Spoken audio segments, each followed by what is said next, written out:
सेवा सोसायटीचा विजय असो. तीर्थक्षेत्र विकास सेवा पॅनलचा विजय असो. जयकुमार गोरे भाऊंचा विजय असो. नमस्कार, मी सूरज पाटील. आता चालू असलेल्या सोसायटी निवडणुकीच्या माध्यमातून मी एवढंच सांगू इच्छितो की सोशल मीडियावर काय मुलाखती आल्या, त्या मुलाखतीला दोन शब्दात मला उत्तर द्यायचं आहे की ज्या मुलाखती आल्यात ती मुलाखत एकदा न ऐकता दोनदा ऐका, त्यातच त्याचं उत्तर लपलेलं आहे. आहे ती संस्था पहिल्यापासून अ वर्गामध्ये आहे. त्यामुळं विरोधक काय बोलतात, काय काय केलं, काय संस्था तोट्यात घातली, असा काही विषय नाही. सगळं डोळ्यासमोर आहे, डोळ्यानं बघावं सगळं. आज ना उद्या ते सत्य जनतेसमोर येणार आहे. कोणी अहवाल बिन वाचता जर बोलत असेल तर त्यांनी प्रथम अहवाल 2 वर्षाचा वाचावा आणि मग ठरवावं त्यात काय खरं आहे काय खोटं आहे. जनता सुज्ञ आहे. ज्या चिन्हावर शिक्का मारून प्रचंड मतं द्यावीत, प्रचंड मताने निवडून द्यावं. ही आमदार जयकुमार गोरेभाऊ यांच्या माध्यमातून हे सर्व चेहरे 13 उमेदवार आम्ही आमच्या ग्रामस्थांच्या विचाराने सगळ्यांना दिलेलं आहे. हे सर्व उमेदवार हात जोडा सगळ्या उमेदवारांची यांच्या माध्यमातून तुम्हाला एक नम्र आवाहन करतो की हे या गावाच्या विकासाला बांधील आहेत आणि तुम्हाला काही अडचण आली तर आमच्या सगळे प्रमुख मंडळीला तुम्ही कधीही आम्हाला हाक मारा. या गावच्या विकास सोसायटीच्या सोडून सुद्धा सतत कायम सामाजिक क्षेत्रात आम्ही सगळ्यांच्या म्हणजे सहकारात काम करणारे सहकाराबरोबर सामाजिक क्षेत्रात काम करणारे आम्ही मंडळी आहोत.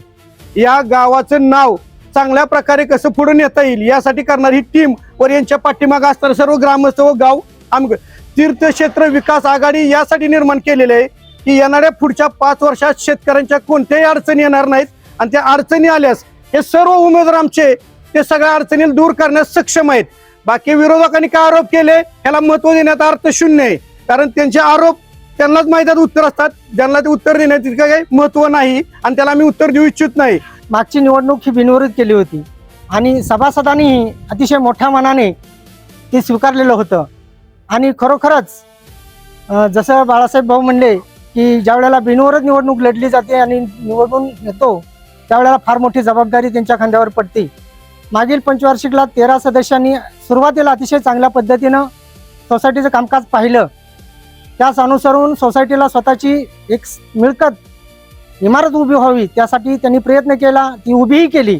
परंतु दरम्यानच्या काळात कुठं माशी शिंकली ठरल्याप्रमाणे एकमेकाचा शब्द राजकारणामध्ये विश्वास आणि निष्ठा फार महत्त्वाची असते. दिलेला शब्द पाळावा लागतो आणि तो शब्द समोरच्या पार्टीकडून पाळला गेला नाही. म्हणून भाऊनी सुरुवातीपासून सांगितलं होतं की ज्या वेळेला तो माझ्या पार्टीचा असेल की कुणीच कोणाच्या पार्टीचा नाही, पण ज्या वेळेला ठरलेल्या गोष्टीला डावललं जाईल त्यावेळेला पहिला राजीनामा माझा असेल.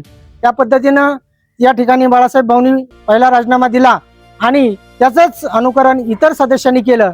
जर पार्टी एक विचाराने राहत नसेल, विकासापासून गाव वंचित ठेवत असेल तर आपलं हे राजकारण सभासदाच्या हिताचं नसून स्वहिताचं होते आणि यामुळेच भाऊनी राजीनामा दिला. मी खरोखरच भाऊंचं मनापासून या ठिकाणी कौतुक करतो. निवडणूक लागण्याची कारणं अनेक आहेत, राजकारण हे त्यातलं महत्त्वाचं कारण आहे. या ठिकाणी आपण जर पाहिलं तर त्यांनी जी विविध कामं केलेली आहेत, हा पॅनल उभा करीत असताना आपल्या महाराष्ट्र राज्याचे सन्माननीय ग्रामविकास मंत्री तथा सोलापूर जिल्ह्याचे पालकमंत्री सन्माननीय आमदार जयकुमार गोरेभाऊ यांच्या नेतृत्वाखाली पुरस्कृत केलेलं हे पॅनल आहे.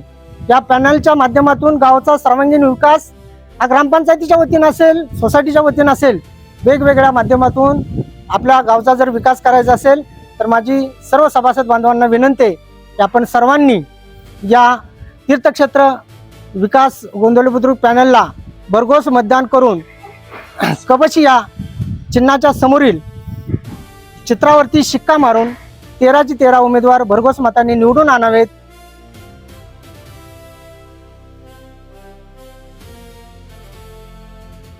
आवाज न्यूज साठी संदीप जठार, गोंदवले.